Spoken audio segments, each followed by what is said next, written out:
እንኳን በሰላም ወደዚህ ቻናል መጣችሁ። ለቻናሉ አዲስ የሆናችሁ ቻናሉን ሰብስክራይብ አድርጉ፣ ቪዲዮዎችንም ላይክ አድርጉ። ቪዲዮቹም ለሌሎች እንዲደርስ ሼር አድርጉላቸው። ቴንኪው።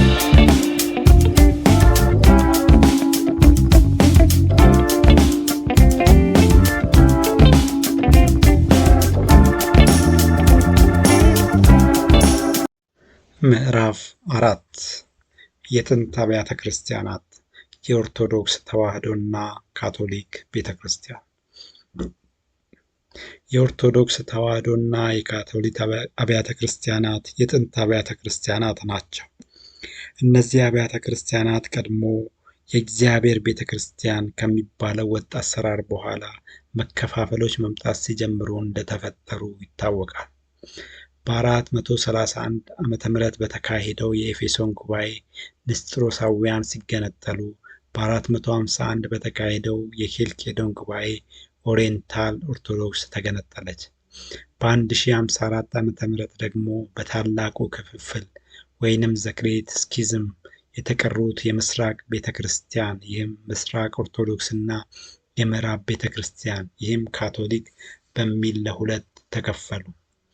ኦሪየንታል ኦርቶዶክስ የሚባሉት የግብፅ፣ የኢትዮጵያ፣ የኤርትራ፣ የሶሪያ፣ የአርሜኒያ አብያተ ክርስቲያናት ሲሆኑ የምስራቅ ኦርቶዶክስ የሚባሉት ደግሞ የሩሲያ፣ የዩክሬን፣ የግሪክ፣ የቡልጋሪያ፣ የጆርጂያ አብያተ ክርስቲያናት ናቸው።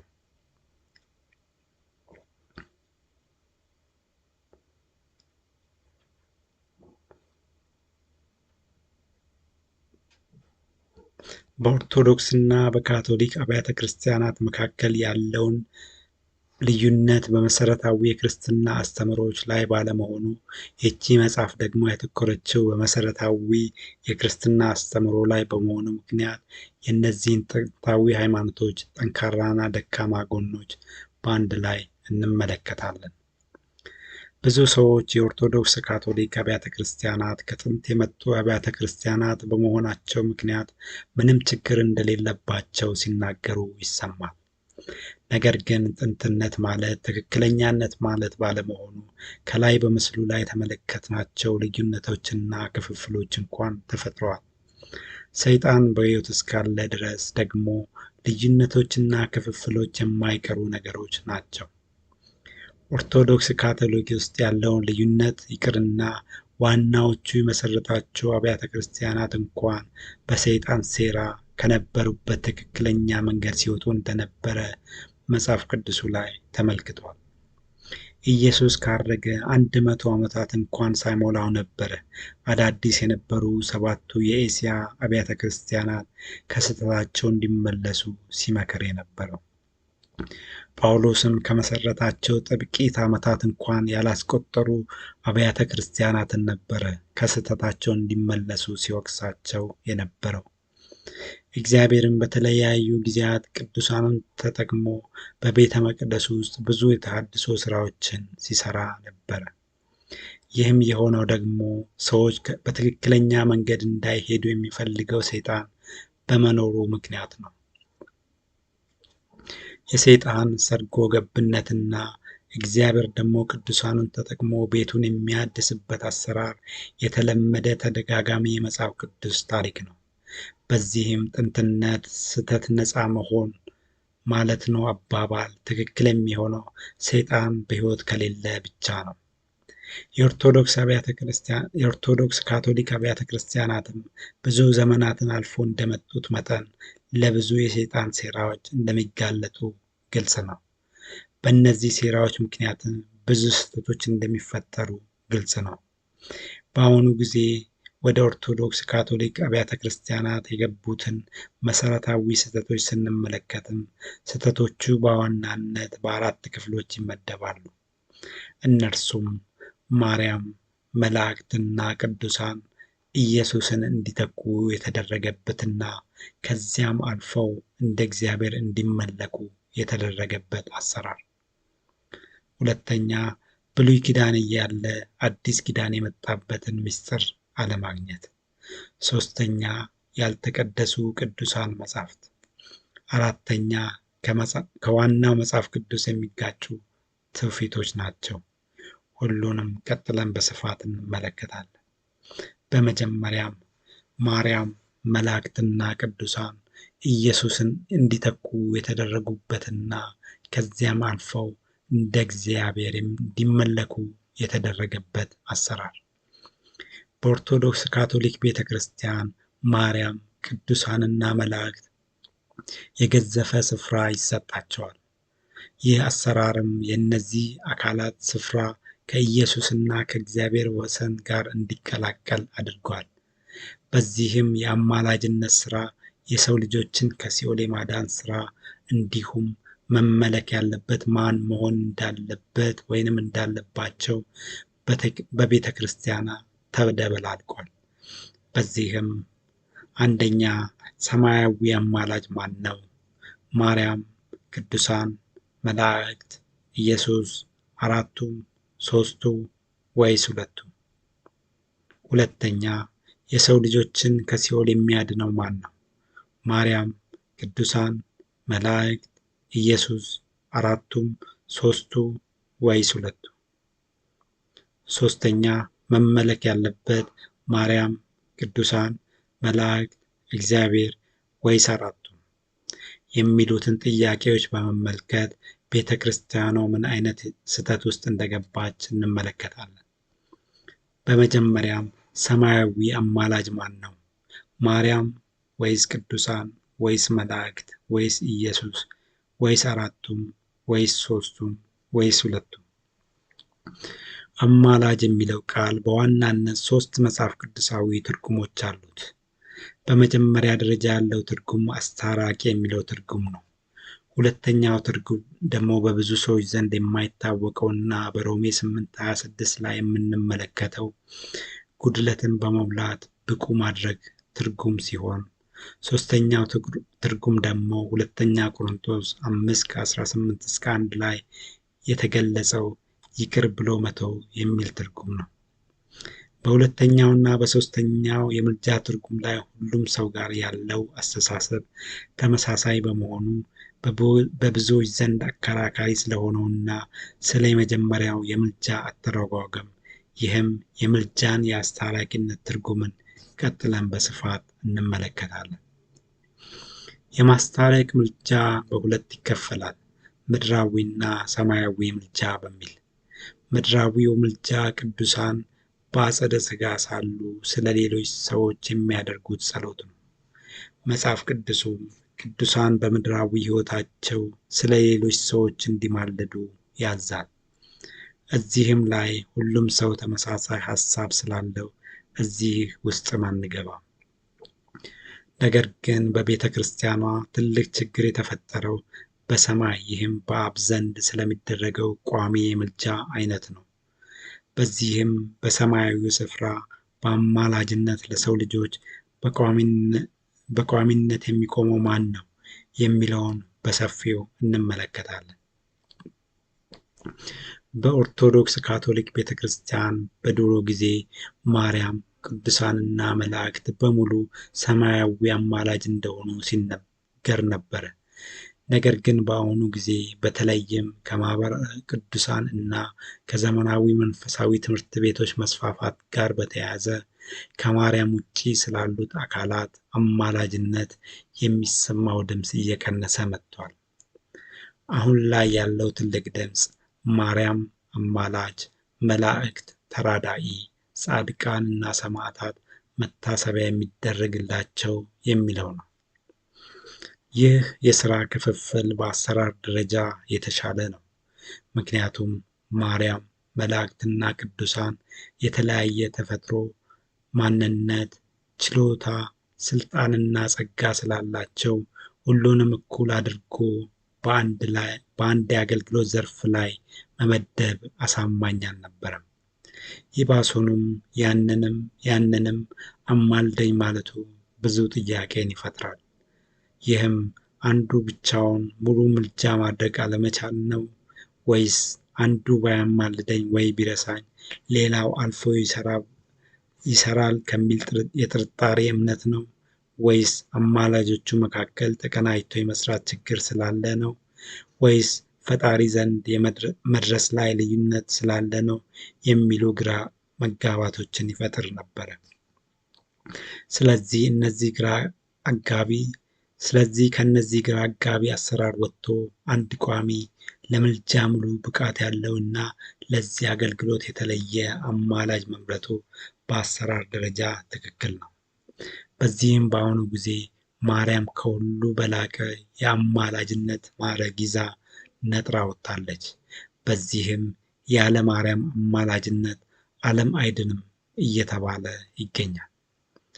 በእርግጥ በነፍስ አጸድ ያሉት ቅዱሳንና መላእክቱ በነበሩበት በብሉይ ኪዳን ዘመን እግዚአብሔር አማላጅ አጣሁ ማለቱና በዚህ ላይ ደግሞ መላእክቱና ቅዱሳኑ እልፍ አእላፍ መሆናቸውና እነርሱም በኃይልና በስልጣን መለያየታቸውን ስንመለከት ሰማያዊውን የምልጃ አገልግሎት ከቅዱሳኑና ከመላእክቱ ላይ አንስቶ ለማርያም ብቻ መስጠቱ አግባብነት አለው።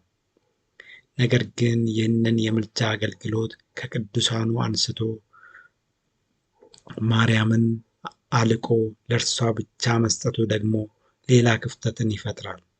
ይህም የምልጃቸው ልዕቀታቸውን መጽሐፍ ቅዱሱ የመሰከረላቸው ሙሴና ሳሙኤል እያሉ ማርያምን ከነሱ ማስበለጡ አሳማኝ አይደለም። እንደዚሁም በሥጋው ወራት ስለ እስራኤል ዘር መዳን የማለደውን ሙሴ እያለ ወይን ጠጅ ስለማስሞላት የማለደችውን ማርያምን ማስበለጥ አሳማኝ አይደለም።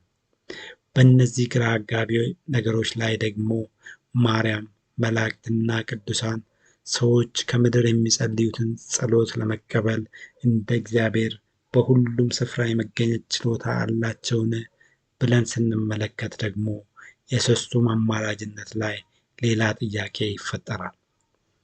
ስለዚህ ይህ የማርያም፣ መላእክት፣ ቅዱሳን አማላጅነት ሐሳቦች እንደዚህ መምታታቱ የሰማያዊ አማላጅነት ሥራ የእነሱ ሥራ ባለመሆኑ ይሆን እንዴ የሚለውን መመልከቱ ተገቢ ነው።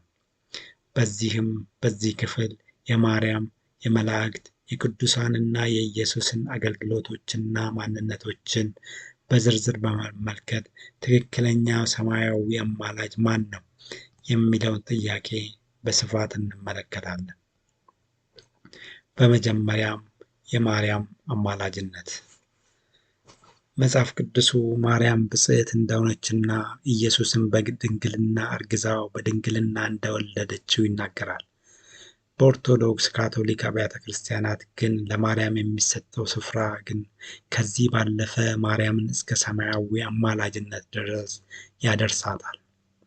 ለዚህ ሐሳብ በዋናነት የሚቀርበው መከራከሪያም የማርያም የቃና ዘገሊላ ምልጃ የሰማያዊ ምልጃዋ ተምሳሌት ነው የሚልና ከመጽሐፍ ቅዱስ ውጪ በሌሎች መጻሕፍት ላይ ስለ ማርያም የተገለጹት ማርያም ስለ ሰው ልጆች ኃጢአት ሞተች፣ በሦስተኛው ቀን ተነሳች፣ በአብ ቀኝ ትገኛለች የሚሉ አስተምሮዎች ናቸው። ቀጥለን በስፋት እንመለከታለን። በመጀመሪያም የማርያም የቃና ዘገሊላ ምልጃ የሰማያዊ ምልጃዋ ተምሳሌት ነው የሚለውን እናያለን። የቃና ዘገሊላ ታሪክን የምናገኘው በዮሐንስ ምዕራፍ 2 ከ1 እስከ 11 ላይ ነው። ይህ ቃል የሚናገረው ማርያምና ኢየሱስ ቃና ዘገሊላ በተባለ ስፍራ ሰርግ ላይ ተገኝተው በነበረበት ጊዜ የወይን ጠጅ በማለቁ ምክንያት ማርያም ኢየሱስን ለምና ኢየሱስን በተአምራዊ መንገድ ውሃን ወደ ወይን ጠጅ የቀየረበት ታሪክ ነው። ቤተ ክርስቲያኗም ከዚህ ታሪክ በመነሳት ማርያም በቃና ዘገሊላ ሰርግ ላይ አማልዳለች ከማለት አልፋ የቃና ዘገሊላው ምልጃ የማርያምን ሰማያዊ ምልጃ ምሳሌ ነው ትላለች። ይሁን እንጂ ይህ ፈጣን ትንታኔና ድምዳሜ ብዙ ክፍተቶችን ይዟል። በመጀመሪያ ምልጃ የኃጢአት ጉዳይ እንጂ የመጠጥ ጉዳይ አይደለም። በመቀጠል ይህንን ሥራ ምልጃ ነው ብንል እንኳን ማርያም ኢየሱስን ስትለምን ኢየሱስ ልመናዋን በቀጥታ ከመፈጸም አንቺ ሴት ከአንቺ ጋር ምን አለኝ ማለቱ የማርያምን የአማላጅነት ብቃት ግምት ውስጥ ያስገባል። ጊዜ ገና አልደረሰም ማለቱ ደግሞ የማርያም የእግዚአብሔርን ጊዜ ያለማወቅ ችግር ያሳያል። እነዚህን ችግሮች በማርያም ምልጃ ውስጥ ብቻ መመልከታችን ከማርያም ውጪ ደግሞ የትኛውም አማላጅ እንደዚህ አለመባሉንና ማርያምንም ከቃና ዘገሊላ በኋላ በሌላ የምልጃ ሥራ ውስጥ አለመመልከታችን ማርያምን የሰማያዊ የምልጃ ሥራ ጋር ማድረስ ይቅርና በምድር ላይ የሞከረችው አንዱ ምልጃዋ ላይ እንኳን ጥያቄ ተፈጥሮ እንመለከታለን። እነዚህ በማርያምና በኢየሱስ መካከል የነበሩት አወዛጋቢ ንግግሮችም እንዳሉ ሆነው ውሃው ወደ ወይን ጠጅ መቀየሩን ብቻ በመመልከት ማርያም በቃና ዘገሊላ ላይ አማልዳለች ቢባል እንኳን ሌላ ችግር ደግሞ ከፊታችን ይጠብቀናል። በመጀመሪያም ምድራዊ አማላጆች ሰማያዊ አማላጆች ናቸው የሚል ምንም መጽሐፍ ቅዱሳዊ መሰረት የለም። መጽሐፍ ቅዱሱም ስለ ማርያም ድኅረ ሥጋዊ የምልጃ አገልግሎት ምንም አለመናገሩና ከወንጌላትና ከሐዋርያት ሥራ መጽሐፍ በኋላ በተጻፉት ሌሎች የመጽሐፍ ቅዱስ ክፍሎች አንድም ስፍራ ላይ ማርያም የሚል ቃል አለመመልከቱ ማርያም በድኅረ ሥጋዊ ሕይወቷ የምትሠራው የምልጃ ሥራ አለመኖሩን ያሳያል። ሁለተኛ፣ አንድ አካል ስለ ኃጢአት አማላጅ ለመሆን በሊቀ ካህንነት ሊሾም ይገባል። ዕብራውያን 5:1 ሊቀ ካህናት ሁሉ ስለ ኃጢአት መባንና መሥዋዕትን ሊያቀርብ ከሰው ተመርጦ ለእግዚአብሔር በሆነው ነገር ሁሉ ስለ ሰው ይሾማልና። ይሁን እንጂ ማርያም በሊቀ ካህንነት አልተሾመችም። ስለዚህም አማላጅ መሆን አትችልም። ሦስተኛ፣ ማርያም አሁን በምድር ላይ የለችም። በዚህም ሰማያዊ አማላጅ ለመሆን ጸሎት ከምድር መቀበል መቻል አለባት። ነገር ግን ማርያም እንደ እግዚአብሔር በሁሉም ስፍራ መገኘት የሚቻልበትን አምላካዊ ማንነት የላትም። በዚህም ሰዎች ወደ ማርያም የሚያደርጉት የአማልጅኝ ጩኸት ማርያም መቀበል አትችልም። በዚህም ወደ ማርያም የሚደረገው ጸሎት እሪ በከንቱ ብቻ ነው። አራተኛ፣ መጽሐፍ ቅዱሱ ላይም ስንመለከት ማንም ወደ ማርያም ሲጸልይ አልነበረም፣ እንዲጸልይም አልታዘዘም። ፍጡር ወደ ፍጡር የሚጸልይበት አሰራርም እንግዳ ወንጌል ነው። በአጠቃላይ ስንመለከት የማርያምን ምድራዊ ምልጃ በቃና ዘገሊላ ተሞክሮ ብዙ ግራ አጋቢ ጥያቄዎችን የተፈጠረበት፣ እሷም ከዚህ ውጭ ሌላ ምልጃ ሳትሞክር የተወችበት፣ መጽሐፍ ቅዱሱም ከወንጌሉና ከሐዋርያት ሥራ መጻሕፍት በኋላ በተጻፉት መጻሕፍት ውስጥ ስሟን ሳያነሳ ያለፈበት፣ መንፈስ ቅዱስ ሐዋርያቱ በመልእክቶቻቸው ስለ ማርያም እንዲጽፉ ያላነሳሳበት፣ ማርያም ሊቀ ካህን ያልሆነችበትና ማርያም በሁሉም ስፍራ በመገኘት ጸሎትን የመቀበል አምላካዊ ማንነት የሌላት መሆኑን ስንመለከት በማርያም የቃና ዘገሊላ ታሪክ ላይ ተንተርሶ በሰማዩም ታማልዳለች የሚለው ሐሳብ ስህተት መሆኑን እንመለከታለን። ሌላው ማርያም ለሰው ልጆች ኃጢአት ሞተች የሚለው ሐሳብ ነው። አንድ አማላጅ ኃጢአት ለማስተሰረይ ስለዚያ ኃጢአት መሥዋዕት ማቅረብ አለበት። በብሉይ ኪዳን ዘመን የነበሩት ሊቀ ካህናት ለኃጢአት ስርየት እንስሳትን ለመሥዋዕትነት ያቀርቡ ነበረ። በአዲሱ ኪዳን ኢየሱስ ራሱን መሥዋዕት አድርጎ አቀረበ።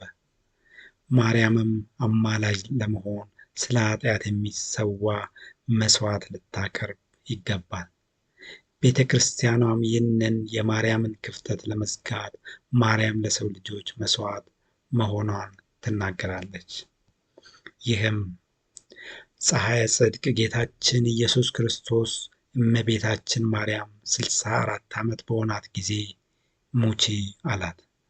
እርሷም አንተን ወልጄ ያንተ እናት ሆኜ እንዴት ልሞት ብትለው እመቤታችን በፈቃዷ እንዳልሞተችለት አውቆ 9999 ነፍሳት በአንድ ቀን ተኮንነው ገሃነመ እሳት ሲወርዱ አሳያት።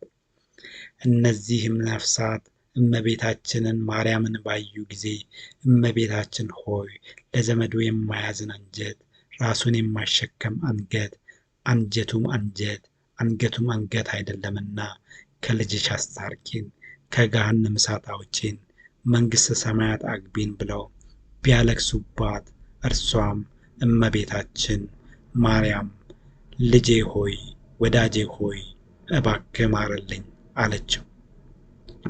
እርሱም ጌታችን ኢየሱስ ክርስቶስ እኔ ደቂቀ አዳምን ይህም የአዳምን ልጆችን ከገሃነመ እሳት አውጥቼ መንግሥተ ሰማያት ያገባሁት ተገፍፌ ተገርፌ ተሰቃይቼ ተቸንክሬ ሞቼ ተነስቼ አይደለምን?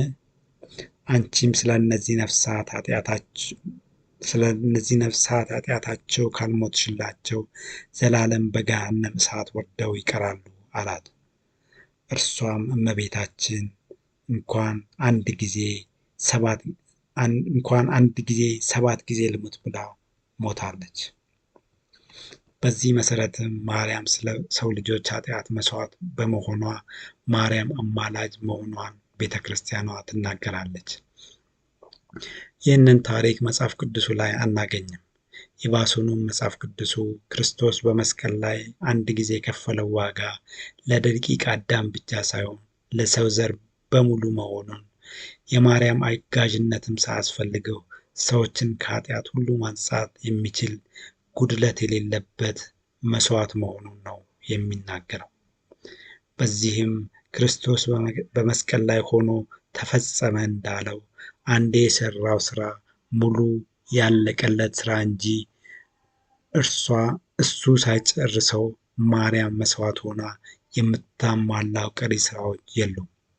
በዚህም የክርስቶስን ስራ በማንኳሰስ የማርያምን ለሰው ልጆች ኃጢአት ስርየት ሞተች በሚል መነሻ ማርያምን ሰማያዊ አማላጅ ለማድረግ የታሰበው ሐሳብ የክርስቶስን ስራ ለማንኳሰስ የተሰራ ልቦለድ እንጂ እውነታ አይደለም። ሌላው ማርያም በአብ ቀኝ ትገኛለች በሚል አስተምሮ ሰማያዊ አማላጅ ለመሆን ሌላው መስፈርት ኃጢአትን ይቅር ከሚለው አብ ቀኝ መገኘት ነው። ለዚህም ቤተ ክርስቲያኗ ማርያም በአብ ቀኝ እንደምትገኝ ታስተምራለች። ይህም ማርያምም ስትሞት ሐዋርያትም ወስደው ቀበሯት። በሦስተኛውም ቀን ከሞት ተነሳች፣ ወደ ሰማይም አረገች፣ በቀኝም ተቀመጠች። ይህ በአብ ቀኝ የመገኘት ታሪክ የኢየሱስ ታሪክ ነው። ይህም በትንቢት የተተነበየ በወንጌላቱም የተገለጸ በራእይ የተረጋገጠ እውነታ ነው። ስለ ማርያም በአብ ቀኝ መገኘት መጽሐፍ ቅዱስ ላይ የትም ስፍራ ላይ አናገኝም። ደግነቱ ቀበሯት የተባሉት ሐዋርያት ናቸው መባሉና ሐዋርያቱ ደግሞ በመጽሐፍ ቅዱስ ውስጥ ስለዚህ ጉዳይ አንድም ስፍራ ላይ አለመናገራቸውን ስንመለከት የማርያም በአብ ቀኝ መገኘት ታሪክ ውሸት መሆኑንና ይህንንም ተተግኖ ማርያምን ሰማያዊ አማላጅ ያደረገው አስተምሮ ስህተት መሆኑን እንመለከታለን። ዛሬ ላይ የማርያም ለሰው ልጆች ኃጢአት ሞተች፣ በትንሣኤ ተነሳች፣ ወደ ሰማይ አረገች፣ በአብ ቀኝ ትገኛለች የሚሉት ማርያምን ከኢየሱስ ጋር ለማፎካከር የተሰሩት ልቦለዶች አሳማኝነት እየወረደ ይገኛል። በዚህ ምክንያትም ለእነዚህ ተብለው ሲከበሩ የነበሩ በዓላት እየቀዘቀዙ ይገኛሉ። ይሁን እንጂ አብዛኛው የቤተ ክርስቲያኗ ትውፊቶች የተሰሩት እነዚህን ልቦለዶች መነሻ አድርገው በመሆናቸው ምክንያት ቤተ ክርስቲያኗ በሁለት አጣብቂኝ ውስጥ ተወዛግባለች። ሌላው የቤተ ክርስቲያኗ ከማርያም አማላጅነት ጋር በተያያዘ የተወዛገበችው ማቴዎስ 6 ከ9 እስከ 13 ላይ የተገለጸው የአባታችን ሆይ ጸሎት ላይ ቤተ ክርስቲያኗ እመቤታችን ቅድስት ማርያም ሆይ ብላ የቀጠለችው ጸሎት ላይ ነው። በዚህ ጸሎት ላይ ከተወደደው ልጅሽ ከጌታችን ከመድኃኒታችን ከኢየሱስ ክርስቶስ ዘንድ ይቅርታ ለምኝልን ኃጢአታችንን ያስተሰርይልን ዘንድ ትላለች። በዚህ ጸሎት ውስጥ ቤተ ክርስቲያኗ ማርያምን አማላጅ አድርጋ ተመልሳ ደግሞ ኢየሱስን ይሰርይልን ዘንድ ከማለት ያስተሰርይልን ዘንድ በማለት ኢየሱስን መልሳ አማላጅ አድርጋዋለች።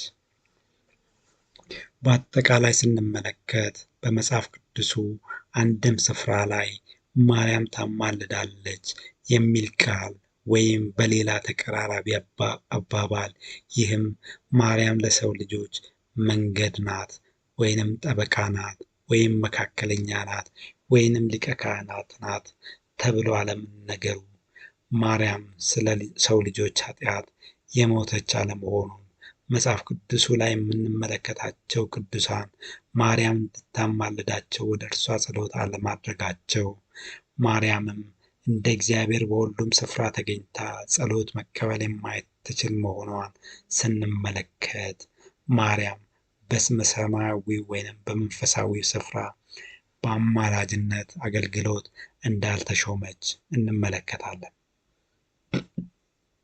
ሌላው የመላእክት አማላጅነት ቤተ ክርስቲያኗ የመላእክትን አማላጅነት ለማስረዳት ብዙ ጥቅሶችን ታቀርባለች። እነዚህ ጥቅሶች በአብዛኛው የሚናገሩት የመላእክትን አጠቃላይ ስራ እንጂ የመላእክቱን ምልጃ ስራ አይደለም። ከነዚህ ውስጥ በተወሰነ መጠን ከምልጃ ስራ ጋር ሊመሳሰሉ ከሚፈልጉት ዘካርያስ 1:12 እና ራእይ 8:2-8 ያሉት ቃላትን ቢሆኑ እነዚህ ቃላትን አስተውለን ስንመለከት ነገሩ ሌላ ሆኖ ነው የምናገኘው። ዘካርያስ 1:12 የእግዚአብሔርን መልአክ መልሶ አቤቱ የሰራዊት ጌታ ሆይ እነዚህን 70 ዓመት የተቆጣቸውን የኢየሩሳሌምና የይሁዳ ከተሞች የማትምራቸው እስከ መቼ ነው አለ የሚለው ቃል ነው።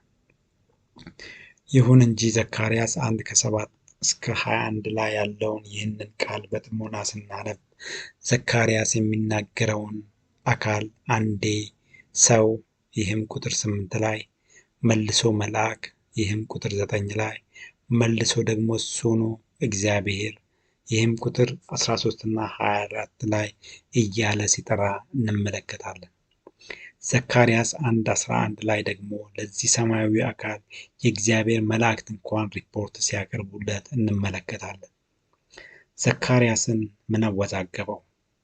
ዘካርያስ የሚናገረው አካል አንዴ ሰው መልሶ መልአክ መልሶ እሱኑ እግዚአብሔር ለምን አለ የሚለውን መመለከቱ አስፈላጊ ነው። በብሉይ ኪዳን ዘመን የሥላሴ አሰራር እንደ አዲስ ኪዳኑ ዘመን ግልጽ ስላልነበረ ከሥላሴ አካላት ውስጥ አንዱ ሲገለጥላቸው መልአክ ብለውት መልሰው እግዚአብሔር ሲሉ ነበረ።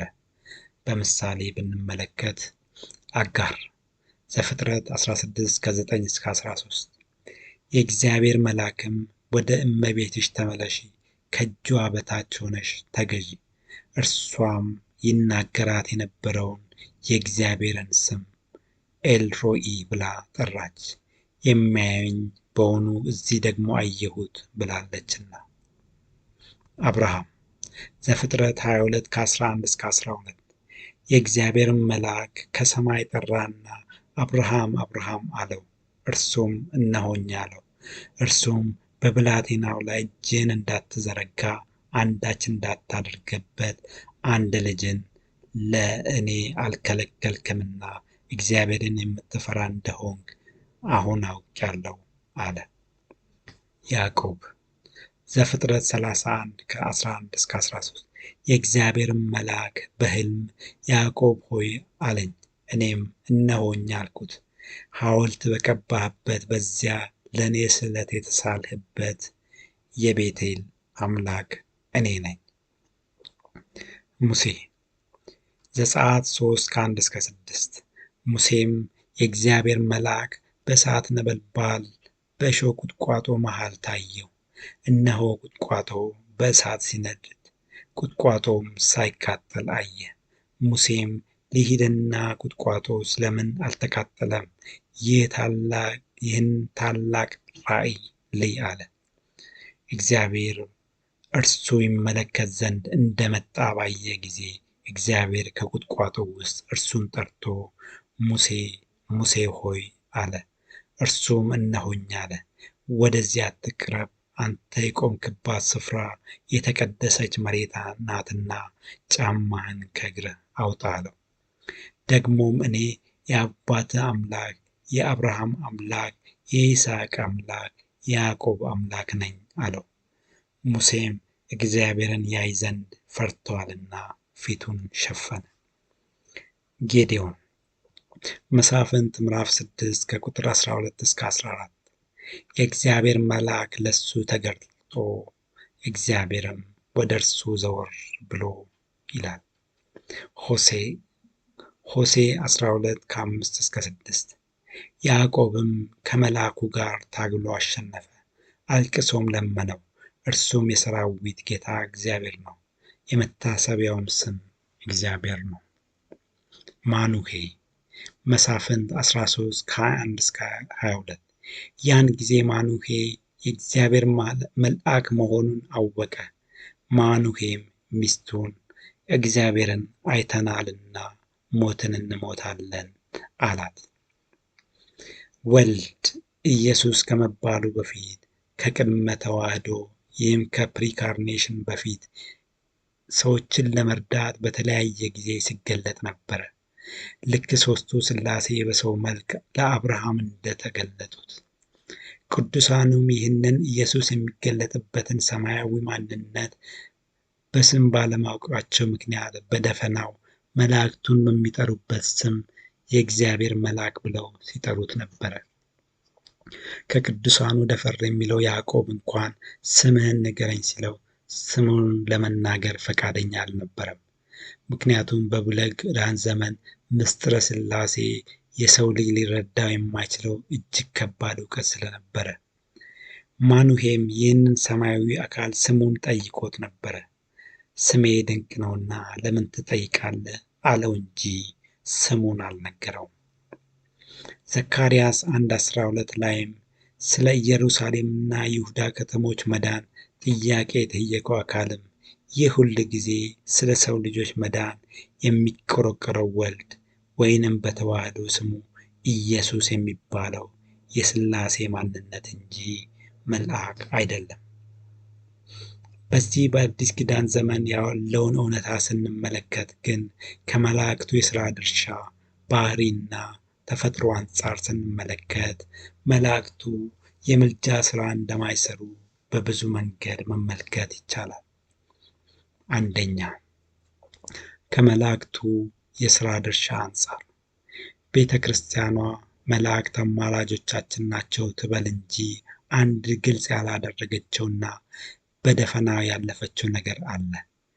ይህም መላእክቱ እልፍ አእላፍ ከመሆናቸውና በሥራ ድርሻ በስልጣን ከመለያየታቸው አንጻር የሚያማልዱት መላእክት ሁሉም ናቸው ወይስ የተወሰኑት ብቻ ናቸው የሚለውን ግልጽ አላደረገችም።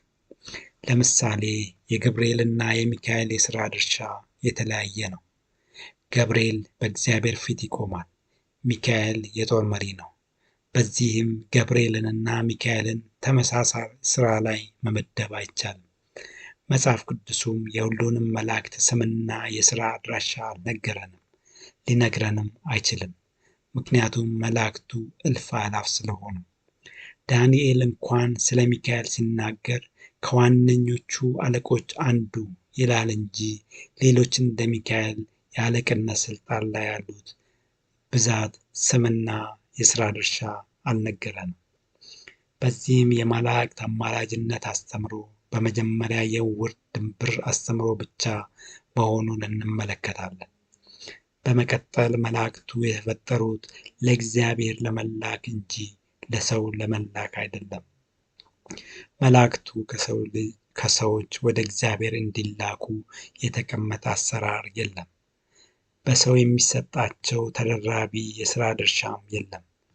በቅዱሳኑ ሕይወት ውስጥም አልተመለከተም። በዚህም የእግዚአብሔርን መልአክ ለምንልኝ ልላክልህ ማለት የመላእክቱንና የእግዚአብሔርን ክብር የሚጋፋ የድፍረት አነጋገር ነው።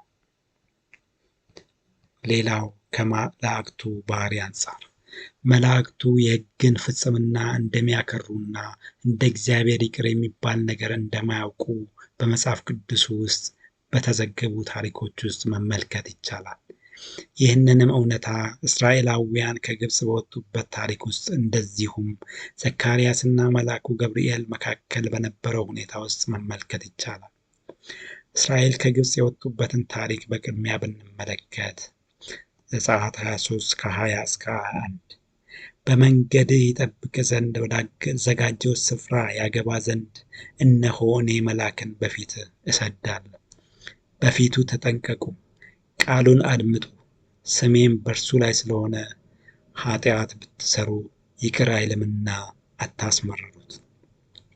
እዚህ ጋር እስራኤላውያኑ የእግዚአብሔርን ምሕረት ተለማምደው የሚያደርጉትን መጨማለቅ በመልአኩ ፊት እንዳያደርጉ እግዚአብሔር አስቀድሞ ያስጠነቀቀበት ቦታ ነው። ኃጢአት ብትሰሩ ይቅር አይልም በማለት መልአክ ስለ ኃጢአት ይቅርታ መለመን ይቅርና ለራሳቸው እንኳን የይቅርታ ልብ የላቸውም፣ ያጠፋን እዚያው መቅጣት እንጂ። ገብርኤል የዘካርያስን አፍ ቆልፎ ሲሄድ በገብርኤልና በዘካርያስ መካከል የነበረው አለመግባባት ከባድ ነገር አልነበረም። ሉቃስ 1 ከ18 እስከ 20 ዘካርያስም መልአኩን እኔ ሽማግሌ ነኝ፣ ሚስቴም በዕድሜዋ አርጅታለችና ይህን በምን አውቃለሁ አለው። መልአኩም መልሶ እኔ በእግዚአብሔር ፊት የምቆመው ገብርኤል ነኝ፣ እንድናገርም ይህን የምሥራች እንድሰብክልህ ተልኬ ነበረ። እነሆም በጊዜ የሚፈጸመውን ቃሌን ስላላመንህ ይህ ነገር እስከሚሆን ቀን ድረስ ዲዳ ትሆናለህ፣ መናገር አትችልም አለው። ገብርኤልም በዘካርያስ አለማመን የዘካርያስን አፍ ዘግቶ ሄደ። እግዚአብሔር ሰዎች ቃሉን አለማመን አይደለም አንፈልግህም፣ አንሰማህም፣ አትናገረን ብለው ሲሄዱ እንኳን ሲራራላቸው ብዙ ቦታዎች ላይ ተመልክተናል። መልአክ ጋር ግን ምሕረትን አንመለከትም። ቅድስና ከጎደለ መቅጣት ብቻ ነው። በዚህም መልአክ ስለ ሰዎች ኃጢአት እግዚአብሔርን መለመን ይቅርና ስለተሰራው ኃጢአት እዚያው ነው ዋጋውን የሚሰጠው። በዚህም ቤተ ክርስቲያኗ ምን ያህል በተቃርኖ መንገድ እየሄደች እንዳለ እንመለከታለን። ሌላው ከምልጃ ሥራ አንጻር አንድ አካል ስለ ኃጢአት አማላጅ ለመሆን በሊቀ ካህንነት ሊሾም ይገባል። ዕብራውያን 5:1 ሊቀ ካህናት ሁሉ ስለ ኃጢአት መባንና መሥዋዕትን ሊያቀርብ ከሰው ተመርጦ ለእግዚአብሔር በሆነው ነገር ሁሉ ስለ ሰው ይሾማልና። መላእክት ሰው ባለመሆናቸው በሊቀ ካህንነት አይሾሙም። ስለዚህም አማላጅ መሆን አይችሉም። ሌላው እሪ በከንቱ ከላይ እንደተመለከትነው ማርያም እንደ እግዚአብሔር በሁሉም ስፍራ መገኘት እንደማትችልና በዚህም ወደ ማርያም የሚደረገው ጸሎት እሪ በከንቱ ብቻ እንደሆነ ተመልክተናል። እንደዚሁም መላእክቱም ይህንን የእግዚአብሔርን በሁሉም ስፍራ የመገኘት ችሎታ የላቸውም። በዚህም በአጠገብ ላላዩት መላእክት የሚደረግ ጸሎት እሪ በከንቱ ብቻ ነው። ሌላው እንግዳ ወንጌል መላእክት ፍጡራን ናቸው። ፍጡር የሆነው የሰው ልጅም ፍጡር ወደ ሆኑት መላእክት የሚጸልይበት አሰራር እንግዳ ወንጌል ነው። ምሳሌያቸውን የምንከተላቸው ኢየሱስም ሆነ ሐዋርያቱ እንደዚህ አላደረጉም፣ እንድንጸልይም አላዘዙም። እነዚህ ከላይ የቀረቡት ማስረጃዎች በሙሉ የሚነግሩን የምልጃ ሥራ የመላእክቱ የሥራ ድርሻ አለመሆኑን ነው። መላእክቱ የሚያማልዱ ቢሆኑ ኖሮ በብሉይ ኪዳን ዘመን መላእክቱ ባሉበት ሁኔታ ውስጥ እግዚአብሔር ወደ እኔ የሚማልድ አጣሁ አይልም ነበረ። በመጽሐፍ ቅዱስ ውስጥም መላእክት በአንድም ስፍራ ላይ አማላጅ ወይንም አማላጅነታቸውን የሚያሳዩ እንደ መካከለኛ ወይንም አስታራቂ ወይንም ጠበቃ ወይንም ሊቀ ካህን በሚሉ ቃላት አለመጠራታቸው እንዲሁም ቅዱሳን መላእክቱን አማልዱኝ ብለው ወደ እነሱ ሲጸልዩ አለመመልከታችን መላእክት በአማላጅነት አገልግሎት ላይ እንዳልተሾሙ እንመለከታለን። በዚህም የመላእክት አማላጅነት አስተምሮ ክርስቲያናዊ አይደለም። ነገር ግን ይህ አስተምሮ ከየት እንደመጣ ስንመለከተው ቁርአን 53:26 ላይ እናገኛለን። ስለዚህ የዚህን አሳሳች ትምህርት ምንጭ ከየት እንደመጣ ግልጽ ነው። ስለዚህ ይህን አስተምሮ የምትከተሉ ተቀደሱ። ሌላው የቅዱሳን አማላጅነት ነው። ሰማዕታት፣ ጻድቃንና ቅዱሳን የሚባሉት ቃል ተቀራራቢ ትርጉም ያላቸው ቃላት ናቸው። ሰማዕታት የሚባሉት ስለ እምነታቸው ብለው የተሰዉ ሰዎች ሲሆኑ ጻድቃንና ቅዱሳን መካከል ግን የጎላ ልዩነት አንመለከትም። በኦርቶዶክስ ካቶሊክ ምሁራን ዘንድ በአብዛኛው ቅዱሳን የሚለው ሰፋ ያለ ቃልና ጻድቃኑንና ሰማዕታኑን የሚያጠቃልል ቃል በመሆኑ ሦስቱንም ሰማዕታት፣ ጻድቃንና ቅዱሳንን በአንድ ላይ ቅዱሳን በሚለው ቃል እንጠራቸዋለን። መጽሐፍ ቅዱስን ስንመለከት ቅዱሳን በምድራዊ ሕይወታቸው እንዲሰሩት ከተሰጣቸው ሥራ ውስጥ አንዱ የማማለድ ሥራ ነው። ቅዱሳኑም በዚህ በተሰጣቸው ትእዛዝ መሠረት በአጸደ ሥጋ በነበሩበት ወቅት ሲያማልዱ ነበረ። አሁንም በአጸደ ሥጋ ያሉት ቅዱሳን እያማለዱ ይገኛሉ። ነገር ግን የኦርቶዶክስ ካቶሊክ ቤተ ክርስቲያን ይህንን የቅዱሳንን አጸደ ሥጋዊ የማማለድ አገልግሎት በመለጠጥ ቅዱሳኑ ከሞቱ በኋላም በሰማይ የምልጃ አገልግሎታቸውን እንደሚቀጥሉ ትናገራለች። ለዚህም ድጋፍ ብዙ ጥቅሶችን ታቀርባለች።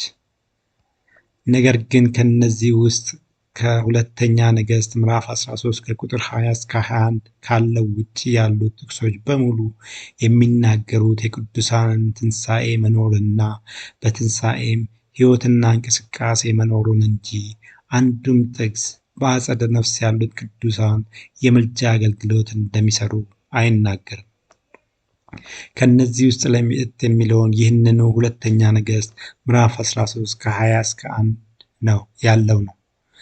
እዚህ ጋር የቀረበው ታሪክ አስክሬን የኤልሳዕን አጽም በመንካቱ ከሞት የተነሳበት ታሪክ ነው። ነገር ግን በሰማይ በመገኘት ኃጢአትን ማማለድና በጉድጓድ ውስጥ የተመለከተው ተአምራት በጣም የተለያዩ ነገሮች ናቸው። በጉድጓድ ውስጥ የተመለከተው ተአምራት እግዚአብሔር በቅዱሳኑ የሚሰራው ተአምራዊ አሰራር እንጂ ቅዱሳኑ በእግዚአብሔር ፊት የሚሰሩት ስራ አይደለም። ተአምራቱም የተሰራው በምድር ነው። ታሪኩ መረጃ ተደርጎ የቀረበው ግን በሰማይ ያለውን ምልጃ ለማስረዳት ነው። በዚህም ሁለቱም ምንም የማይገናኙ ታሪኮች ናቸው። በዚህም ስለ ቅዱሳን አማላጅነት የቀረቡት ታሪኮች የማይገናኙ ታሪኮችን የመቀጣጠል አሰራር እንጂ እውነታ አይደለም። ነገር ግን መጽሐፍ ቅዱስን ስንመለከት ቅዱሳን በአጸደ ነፍስ የማማለድ ሥራ እንደማይሰሩ እንረዳለን። በመጀመሪያም በአጸደ ነፍስ ያሉት በአጸደ ሥጋ ያሉትን መርዳት የማይችሉ መሆኑን መጽሐፍ ቅዱሱ በአጸደ ነፍስ ያሉት ሰዎች በአጸደ ሥጋ ያሉትን ሰዎች መርዳት እንደማይችሉ ይናገራል።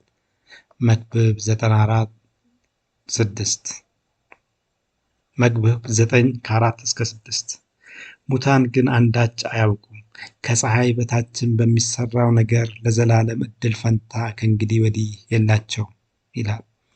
ዕብራውያን 7 ከ23 እስከ 25 እነርሱ እንዳይኖሩ ሞት ስለከለከላቸው ካህናት የሆኑት ብዙ ናቸው። እርሱ ኢየሱስ ግን ለዘላለም የሚኖር ስለሆነ የማይለወጥ ክህነት አለው፣ ስለ እነርሱ ሊያማልድ ዘወትር ይኖራልና። እነዚህ ሁኔታዎችም በተግባር የተረጋገጡበት ብዙ አጋጣሚዎች አሉ። እነ ሄኖክ፣ ኤልያስ፣ አብርሃም በነፍስ አጸድ ባሉበት ሁኔታ ውስጥ ኢሳይያስ 59 ከ15 እስከ 16 ላይ እግዚአብሔርም አየ፣ ወደ እርሱ የሚማልድ እንደሌለ ተረዳ መባሉ፣ እንደዚሁም ሕዝቅኤል 22 ከ30 እስከ 31 ላይ ቅዱሳኑ በነፍስ አጸድ እያሉ የሚማልድ በመጥፋቱ ሕዝቡ በኃጢአቱ መቀጣቱን እንመለከታለን። ኤልያስ ኤልሳዕን ከአንተ ሳልወሰድ አደርግልህ ዘንድ የምትሻውን ለምን እንዳለው ሰዎችን መርዳት የሚችሉት በአጸደ ሥጋ ባሉበት ጊዜ ብቻ መሆኑን ያሳያል። ሉቃስ 16 ከ19 እስከ 31 ላይም የአብርሃም አልዓዛርና ሀብታሙ ሰው በአጸደ ነፍስ የሚያደርጉትን ንግግር ውስጥ ሀብታሙ ሰው በሲኦል እንደተሰቃየና ቤተሰቦቹ ወደ ሲኦል እንዳይወርዱ በጭንቀት አብርሃምን ሲለምነውና በገነት ያለው አብርሃምም በሲኦል ያሉትን ሆነ በምድር ያሉትን ሰዎች ምንም ሊረዳ እንደማይችልና ይባሱንም በአጸደ ሥጋ ላሉት መፍትሄ የሚሰጡት እዚያው በአጸደ ሥጋ ያሉት ነቢያት እንጂ የእነሱ ጉዳይ በአጸደ ነፍስ ካሉት ጋር የማይነካካ መሆኑን ሲነግረው እንመለከታለን። ሐዋርያው ጳውሎስም ፊልጵስዩስ 1 ከ23 እስከ 24 ላይ ልሄድ ከክርስቶስም ጋር ልኖር እናፍቃለሁ፣ ነገር ግን በሥጋ መኖሬ ስለ እናንተ እጅግ የሚያስፈልግ ነው በማለት ቅዱሳን የሚጠቃቀሙት በሥጋ እያሉ መሆኑን ማሳየቱና ሁለተኛ ጢሞቴዎስ 4:7 ላይም መልካሙን ገድል ተጋድያለሁ፣ ሩጫውን ጨርሻለሁ በማለት ፈጣሪ ከሱ የሚጠብቀውን ሥራ መጨረሱን ሲናገር እንመለከታለን። እነዚህን እውነታዎችም የሚያሳዩን በአጸደ ነፍስ ያሉት በአጸደ ሥጋ ላሉት የምልጃ አገልግሎት መስጠት የማይችሉ መሆኑን ነው። ሌላው በአጸደ ነፍስ ያሉት ቅዱሳን ያሉበት መንፈስ የፈራጅነት መንፈስ እንጂ የአማላጅነት መንፈስ አለመሆኑ። በአጸደ ነፍስ ያሉት ቅዱሳን ከፍርድ ቀን በፊት ያላቸው ፍላጎት በኃጢአተኞች ላይ ፍርድ እንዲፈጥን የሚጠይቁ እንጂ ፍርድ እንዳይፈረድ የሚማልዱ አይደሉም። ራእይ 6 ከ9 እስከ 11 አምስተኛውንም ማኅተም በፈታ ጊዜ ስለ እግዚአብሔር ቃልና ስለ ጠበቁት ምስክርነት የታረዱትን ሰዎች ነፍሳት ከመሠዊያው በታች አየሁ። በታላቅ ድምፅ እየጮኹ ቅዱስና እውነተኛ ጌታ ሆይ እስከ መቼ ድረስ አትፈርድም? ደማችንንስ በምድር በሚኖሩት ላይ እስከ መቼ አትበቀልም? አሉ። እንደ እነርሱም ደግሞ ይገደሉ ዘንድ ያላቸው የባሪያዎች ባልንጀሮቻቸውና የወንድሞቻቸው ቁጥር እስኪፈጸም ድረስ ገና ጥቂት ዘመን እንዲያርፉ ተባለላቸው። በፍርድ ቀንም ቅዱሳን ፍርድ በሰዎች ላይ እንዳይፈረድ የሚማልዱ ሳይሆኑ ራሳቸውን ከክርስቶስ ጋር በፈራጅነት የሚገለጡ መሆኑ። አንደኛ ቆሮንቶስ 6:2 ቅዱሳን በዓለም ላይ እንዲፈርዱ አታውቁምን? ማቴዎስ 19:28 ኢየሱስም እንዲህ አላቸው፣ እውነት እላችኋለሁ እናንተ የተከተላችሁኝ በዳግመኛ ልደት የሰው ልጅ በክብሩ ዙፋን በሚቀመጥበት ጊዜ እናንተ ደግሞ በ12ቱ የእስራኤል ነገድ ስትፈርዱ በ12 ዙፋን ትቀመጣላችሁ። በዚህም በአጸደ ነፍስ ያሉት ቅዱሳን አማላጅ ናቸው የሚለው አስተምሮ ምን ያህል ከእውነታው የተቃረነ አስተምሮ እንደሆነ እንመለከታለን። ሌላው እሪ በከንቱ ከላይ በማርያምና መላእክት አማላጅነት ርዕስ ስር እንደተመለከትነው ቅዱሳኑም እንደ እግዚአብሔር በሁሉም ስፍራ መገኘት ስለማይችሉ ወደ ቅዱሳኑም አማልዱኝ ተብሎ የሚደረገው ጸሎት እሪ በከንቱ ብቻ ነው። ሌላው እንግዳ ወንጌል ፍጡር ወደ ፍጡር የሚጸልይበት አሰራር እንግዳ ወንጌል ነው። አንዱ ስለ ሌላው እንዲጸልይ ተነገረ እንጂ አንዱ ወደ ሌላው ይጸልይ አልተባለም። ምሳሌያቸውን የምንከተላቸው ኢየሱስም ሆነ ሐዋርያቱ እንደዚህ አላደረጉም፣ እንዲጸለይም አላዘዙም። እነዚህ ከላይ የቀረቡትን ማስረጃዎች በሙሉ የሚነግሩን ቅዱሳን በሰማያዊ ስፍራ ላለው የምልጃ ሥርዓት አለመሾማቸውን ነው። ይህ የቅዱሳን ሰማያዊ አማላጅነት አስተምሮ ክርስቲያናዊ ሳይሆን እንደ መላእክት አማላጅነት ቁርአናዊ ነው። ቁርአን 47 ላይ ስለዚህ ይህንን አስተምሮ የምትከተሉ ተቀደሱ። በአጠቃላይ ስንመለከት ማርያም፣ መላእክት፣ ቅዱሳን ሰማያዊ የምልጃ አገልግሎት የማይሰጡ መሆኑን ነው። የኢየሱስ አማላጅነት ከላይ እንደቀረበው ቤተ ክርስቲያኗ አማላጅ ብላ የያዘቻቸው ማርያም፣ መላእክትና ቅዱሳን ሰማያዊ የምልጃ አገልግሎት እንደማይሰጡ ተመልክተናል። በዚህም ትክክለኛውን ሰማያዊ አማላጅ ማን እንደሆነ በግልጽ ሊታወቅ ይገባል። መጽሐፍ ቅዱሱ ሰማያዊ አማላጅ ኢየሱስ ክርስቶስ እንደሆነ በብዙ ስፍራዎች ላይ በተለያየ መንገድ ይናገራል። የኦርቶዶክስ ካቶሊክ ቤተ ክርስቲያን ግን እነዚህን የኢየሱስ ክርስቶስን አማላጅነት የሚገልጹትን የመጽሐፍ ቅዱስ ክፍሎች አትቀበልም። የቤተ ክርስቲያኗ ምሁራኖችም እነዚህን የኢየሱስ አማላጅነትን የሚገልጹትን የመጽሐፍ ቅዱሱን አስተምሮች በተለያየ መንገድ ይቃወማሉ። እነርሱም አንደኛ፣ ኢየሱስ ፈጽሞ አማላጅ አይደለም። ሁለተኛ፣ የኢየሱስ ምልጃ ከውርስ ኃጢአት እንጂ ከድርጊት ኃጢአት አይደለም። ሶስተኛ፣ ኢየሱስ ከትንሣኤ በኋላ ወደ አምላካዊ ማንነቱ ተመልሷል። ከዕርገቱ በኋላ አይለምንም፣ አሁን እርሱ ፈራጅ ነው የሚሉ ሲሆኑ መጽሐፍ ቅዱሱ ግን በሚያስገርም መልኩ ለሁሉም በቂ መልስ አስቀምጧል። በመጀመሪያም ኢየሱስ ፈጽሞ አማላጅ አይደለም። እነዚህ ቡድኖች በደፈናው ኢየሱስ የማማለድ ሥራ አይሠራም፣ እሱ ሙሉ አምላክ ነው፣ ማንን ይለምናል፣ ኢየሱስ አማላጅ ነው ማለት በራሱ የእሱን ክብር መርካት ነው ይላሉ። የዚህ ሐሳብ ዋነኛ ስህተት የሚነሳውም ኢየሱስ ለሰው ልጆች መዳን ሲል ራሱን ዝቅ አድርጎ ተዋህዶ የመጣበትን ማንነት ካለመረዳት ነው። አይሁዶችም ኢየሱስን የሰቀሉት ይህንን ራሱን ዝቅ ያደረገበትን አሰራር ባለመረዳት ነበረ። የኢየሱስ አማላጅነት ግን በመጽሐፍ ቅዱሱ ላይ በተለያዩ መንገዶች ተነግሯል። አንደኛ፣ ስሙ ኢየሱስ በመሆኑና የኢየሱስ ስም ትርጉም ደግሞ ከኃጢአት የሚያድን ማለት መሆኑ። ኢየሱስ ሲወለድ ስሙ ኢየሱስ ተብሎ እንዲጠራ ያዘዘው እግዚአብሔር ነው። ኢየሱስ የተባለውም በምክንያት ነው። ማቴዎስ 1:21 እርሱ ሕዝቡን ከኃጢአታቸው ያድናቸዋልና ስሙን ኢየሱስ ትለዋለህ።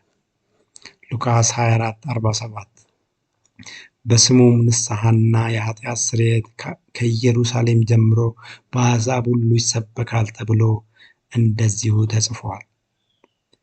አማላጅ የሚያስፈልገው ለኃጢአት ስርየት ነው። ኢየሱስ ማለት ከኃጢአት የሚያድን ማለት በመሆኑ የኃጢአት ስርየት ጉዳይ የሚመለከተው ኢየሱስንና ኢየሱስን ብቻ ነው።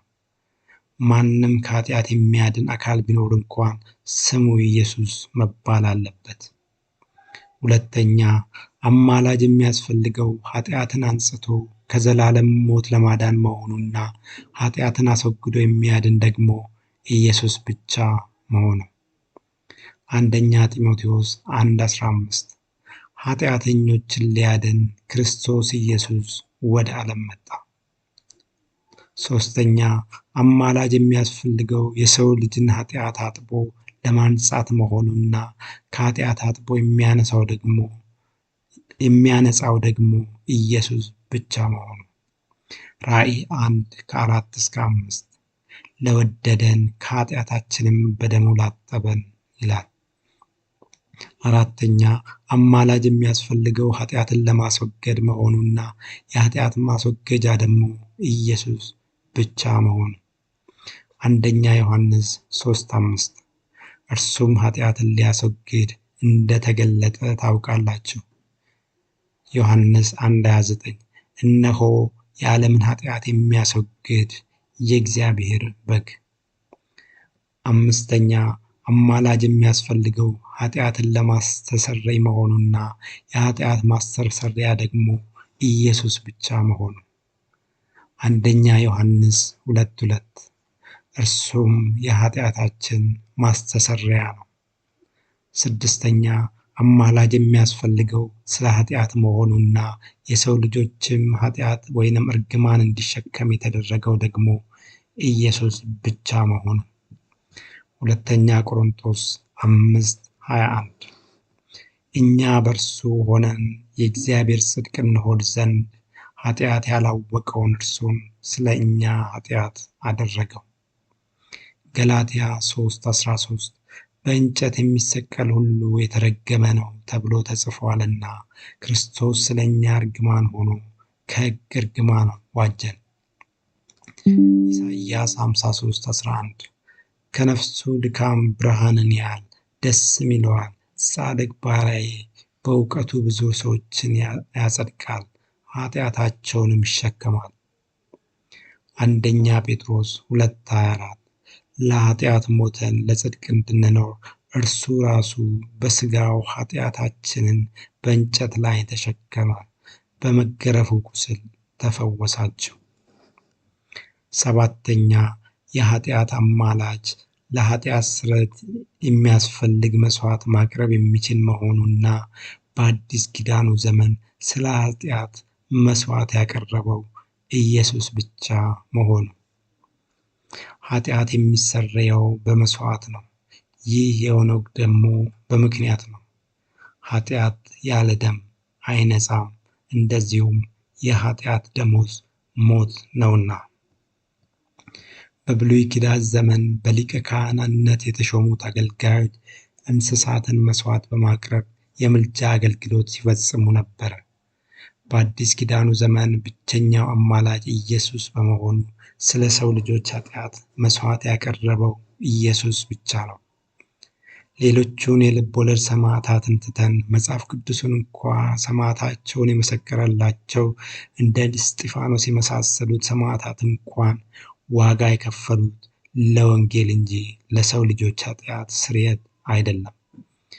በአዲስ ኪዳን ዘመን ስለ ሰው ልጆች ኃጢአት ስርየት መስዋዕት ያቀረበው ኢየሱስ ብቻ መሆኑ ኢየሱስን የአዲስ ኪዳኑ ብቸኛ አማላጅ ያደርገዋል። ስምንተኛ የአዲስ ኪዳን ዘመን አማላጅ እንደሚሆን በብሉይ ኪዳን ዘመን በትንቢት የተነገረለት ኢየሱስ ብቻ መሆኑ። በብሉይ ኪዳን አማላጆች ሊቀ ካህናት ነበሩ። ነገር ግን በአዲሱ ኪዳን ዘመን ብቸኛው አማላጅ እንደሚሆን አስቀድሞ በትንቢት የተነገረለት ኢየሱስ ብቻ ነው። ኢሳይያስ 53:5-12 እርሱ ግን ስለ መተላለፋችን ቆሰለ፣ ስለ በደላችንም ደቀቀ፣ የደህንነታችን ተግሣጽ በሱ ላይ ነበረ፣ በእርሱ ቁስል እኛ ተፈወስን፣ እግዚአብሔርም የሁላችንን በደል በእርሱ ላይ አኖረ። ስለ ሕዝቤ ኃጢአት ተመትቶ ከሕያዋን ምድር እንደተወገደ ከትውልዱ ማን አስተዋለ? ከክፉዎች ጋር መቃብሩን አደረጉ። ነፍሱን ስለ ኃጢአት መሥዋዕት ካደረገ በኋላ ከነፍሱ ድካም ብርሃንን ያያል። ጻድቅ ባሪያዬ በእውቀቱ ብዙዎችን ያጸድቃል፣ ኃጢአታቸውን ይሸከማል። ስለዚህ እርሱ ብዙዎችን ይወርሳል፣ ከኃያላን ጋር ምርኮን ይከፋፈላል። ነፍሱን ለሞት አሳልፎ ሰጥቷልና ከአመፀኞችም ጋር ተቆጥሯልና። እርሱ ግን የብዙ ሰዎችን ኃጢአት ተሸከመ፣ ስለ አመፀኞችም ማለደ። ይህ አስቀድሞ በትንቢት የተነገረ እውነታ በትክክል መፈጸሙን ደግሞ በቀጣይ ክፍሎች እንመለከታለን። ዘጠነኛ ኢየሱስ አማላጅ በመሆኑ እንደ አማላጅነቱ ማማለዱ።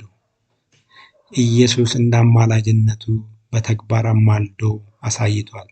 በምሳሌ ብንመለከት ሉቃስ 22:31-33 እነሆ ሰይጣን እንደ ስንዴ ሊያበጥራችሁ ለመነ፣ እኔ ግን እምነትህ እንዳይጠፋ ስለ አንተ አማለድሁ። ሉቃስ 23:34 ኢየሱስም አባት ሆይ የሚያደርጉትን አያውቁምና ይቅር በላቸው አለ። ዮሐንስ 17:1-17 ከክፉ እንድትጠብቃቸው በእውነትህ ቀድሳቸው አለ። አስረኛ ኢየሱስ አማላጅ በመሆኑ እንደ አማላጅነቱ የሰው ልጅንና ፈጣሪን ማስታረቁ። አማላጅ ማለት የተጣሉ አካላትን የሚያስታርቅ አስታራቂ ማለት ነው። ኢየሱስ አማላጅ በመሆኑ በኃጢአት ምክንያት የተለያዩትን ሰውንና እግዚአብሔርን የማስታረቅ ሥራ በብቃት ተወጥቷል።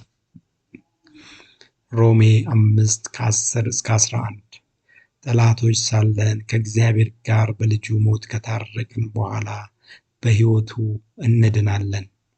ይህ ብቻ አይደለም፣ ነገር ግን አሁን መታረቁን ባገኘንበት በጌታችን በኢየሱስ ክርስቶስ በኩል በእግዚአብሔር ደግሞ እንመካለን። ቆላስይስ 1:19-22 በመስቀሉ ደም ሰላም አድርጎ በምድር ወይም በሰማያት ያሉትን ለራሱ እንዲያስታርቅ ፈቅዶአልና እናንተም ነውርና ነቀፋ የሌላችሁና ቅዱሳን አድርጎ በእርሱ ፊት ያቀርባችሁ ዘንድ በፊት የተለያያችሁትን ክፉ ሥራችሁን በማድረግ በሐሳባችሁ ጠላቶች የነበራችሁትን አሁን በሥጋው ሰውነት በኩል በሞቱ በኩል አስታረቃቸው። ሁለተኛ ቆሮንቶስ 5:19 እግዚአብሔር በክርስቶስ ሆኖ ዓለሙን ከራሱ ጋር ያስታርቅ ነበርና በደላቸውን አይቆጥርባቸውም ነበረ። ኤፌሶን 2:16 ጥልንም በመስቀሉ ገድሎ ያስታርቅ ዘንድ ነው። ኤፌሶን 2:18 በእርሱ ሥራ ሁላችን በአንድ መንፈስ ወደ አብ መግባት አለንና። 11ኛ የሁለቱንም አካላት ፍላጎት ማወቅ መቻሉ።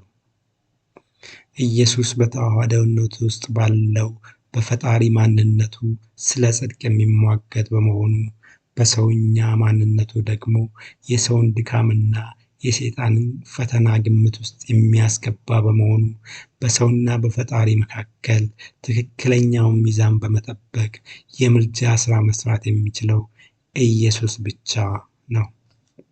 12ኛ ለሁለቱም አካላት ተደራሽ መሆኑ። አንድ ሰው አስታራቂ ለመሆን ከሁለቱም የተጣሉት አካላት ጋር ቅርበት ሊኖረው ይገባል። ያለበለዚያ በአንዱ በኩል ተሰሚነትን አያገኝም። ኢየሱስ የሰውና የአምላክ ተዋህዶ በመሆኑ ምክንያት ለሰውም ለአምላክም ተደራሽ ነው። በዚህም ሰውም ሆነ አምላክ ጋር በመድረስ ሁለቱም ማስታረቅ የሚችለው ኢየሱስ ብቻ ነው። 13ኛ ኢየሱስ የእሪ በከንቱ ችግር የማይፈጠርበት መሆኑ። ኢየሱስ በተዋህዶነቱ ውስጥ ባለው አምላክነት ምክንያት በሁሉም ስፍራ በመገኘት የሰዎችን የንስሐ ጸሎት መቀበል መቻሉ ከላይ የተመለከትነው የእሪ በከንቱ ችግር የሌለበት መሆኑና በእግዚአብሔር አብ ቀኝ በመገኘቱ ምክንያት ደግሞ የሰዎችን ምልጃ ጸሎት ማድረስ የሚችል መሆኑ። በአጠቃላይ ስንመለከት እነዚህ ከላይ የተዘረዘሩት በሙሉ በአንድነት የሚናገሩት አማላጅ ኢየሱስ ብቻ የሚለውን እውነታ ነው። በዚህም ኢየሱስ አማላጅ አይደለም የሚለው አባባል ክርስቲያናዊ ያለመሆኑን እንመለከታለን። ሌላው ኢየሱስ ከውርስ ኃጢአት እንጂ ከድርጊት ኃጢአት አያድንም የሚለው ሐሳብ ነው። አንዳንዶች በደፈናው ኢየሱስ አማላጅ አይደለም የሚለው ዘዴ አላዋጣ ሲላቸው ኃጢአትን በሁለት በመክፈል የውርስ ኃጢአትና የድርጊት ኃጢአት በማለት ኢየሱስ አማላጅ የሆነው ለውርስ ኃጢአት ይህም ከአዳም ለሚወረሰው ኃጢአት እንጂ ለድርጊት ኃጢአት ይህም አንድ ሰው በራሱ ለሚፈጽመው ኃጢአት አይደለም በማለት የድርጊት ኃጢአት አማላጆች ማርያም፣ መላእክት፣ ቅዱሳን ናቸው ይላሉ። ኢየሱስ ምንም ኃጢአት አልሰራም። ነገር ግን የሁሉም ሰዎች ኃጢአት በአይነት ሳይከፈል በእርሱ ላይ ተደርጎ ነበረ። ይህ የሆነበት ምክንያት ደግሞ የሰዎችን ኃጢአት ዋጋ ሙሉ በሙሉ መክፈል ያለበት ኢየሱስ ስለሆነ ነው። በዚህም በአዲስ ኪዳኑ ሰዎች የሚድኑት በኢየሱስ በማመን ብቻ ነው። ሰዎች በኢየሱስ በማመን ከኃጢአታቸው ይድናሉ ሲባልም ሰዎች የሚድኑት ከድርጊት ኃጢአታቸው ብቻ ሳይሆን ከወረሱትም ኃጢአት ጭምር ነው። ኢየሱስ የከፈለው የኃጢአት ዋጋ በኃጢአት አይነት የማይገደብና ሁሉንም አይነት ኃጢአት የማስተሰረይ አቅም እንዳለው መጽሐፍ ቅዱሱ ይነግረናል። ከ2000 ዓመታት በፊት የፈሰሰው የኢየሱስ ደም ከውርስ ኃጢአት ብቻ አንስቶ የድርጊት ኃጢአትን ለሌሎች አካላት አይተውም። የኢየሱስ ደም ከኃጢአት ሁሉ አንጽቶ እንደሚያጸድቅ በብዙ ቦታዎች ላይ ተነግሯል። አንደኛ፣ ኢየሱስ ዋጋ የከፈለው ለሁሉም አይነት ኃጢአት መሆኑና በዚህም አማላጅነቱ ከሁሉም አይነት ኃጢአት መሆኑ። አንደኛ ዮሐንስ 1:7 የልጁ የኢየሱስ ክርስቶስ ደም ከኃጢአት ሁሉ ያነጻል። እዚህ ጋር ከኃጢአት ሁሉ የሚለው ቃል ኃጢአት ሳይከፋፈል ማለት ነው። ይህም የኢየሱስ የደም ጉልበት በተለያየ አይነት ኃጢአት እንደማይገደብና ኃጢአትን ሁሉ የማንጻት አቅም ያለው መሆኑን ያሳያል። ሁለተኛ፣ ለኃጢአታችን፣ ለበደላችን፣ ለመተላለፋችን፣ ለአለመታዘዛችን፣ በአጠቃላይ ለድርጊት ኃጢአታችንም ተቀጪው ኢየሱስ ብቻ መሆኑ። አንደኛ ቆሮንቶስ 15:3 ክርስቶስ ስለ ኃጢአታችን ሞተ ተቀበረም። አንደኛ ጴጥሮስ 2:22-24 እርሱም ኃጢአትን አላደረገም፣ በሥጋው ኃጢአታችንን በእንጨት ላይ ተሸከመ። ኢሳይያስ 53:6 እግዚአብሔርም የሁላችንን በደል በእርሱ ላይ አኖረ። ዕብራውያን 2:2 መተላለፍና አለመታዘዝ ሁሉ የጽድቅን ብድራት ከተቀበለ እኛስ እንግዲህ ያለውን ታላቅ መዳን ቸል ብንለው እንዴት እናመልጣለን?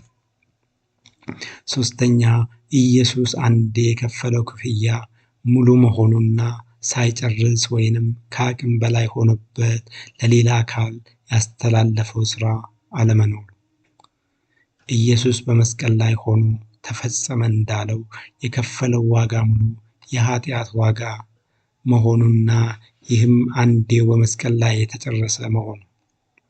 ዕብራውያን 10:11-14 ሊቀ ካህናትም ሁሉ ዕለት ዕለት እያገለገለ ኃጢአትን ሊያስወግዱ ከቶ የማይችሉትን እነዚያም መሥዋዕቶች ብዙ ጊዜ እያቀረበ ቆሟል።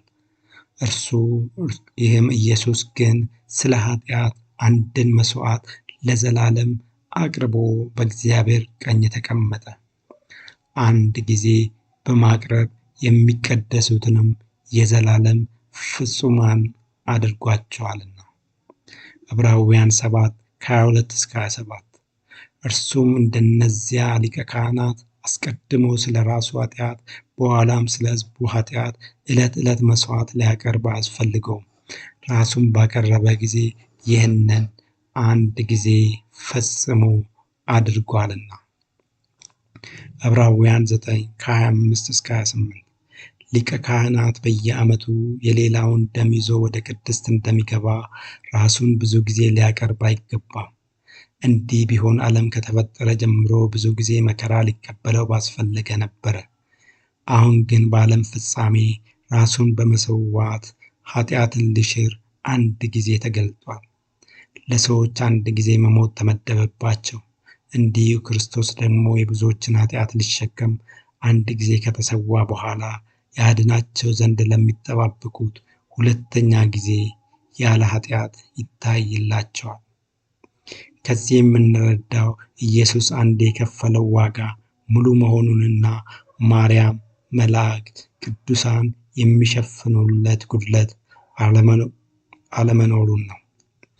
አራተኛ፣ የሰው ልጅ ኢየሱስ አንዴ በከፈለው ዋጋ ብቻ ከኃጢአት ነጽቶ የሚጸድቅ መሆኑ። በአዲስ ኪዳን ጽድቅ የሚገኘው በኢየሱስ ክርስቶስ በማመን ነው። በዚህም አንድ ሰው በኢየሱስ ሲያምን የውርስ ኃጢአቱ ተሰርዮለት የድርጊት ኃጢአቱ አይቀርበትም። በዚህም አንድ ሰው በኢየሱስ እንዳመነ የውርስ የድርጊትና ሌላም አይነት ኃጢአት ካለ ከሁሉም አንዴ ነጽቶ ጻድቅ ይሆናል።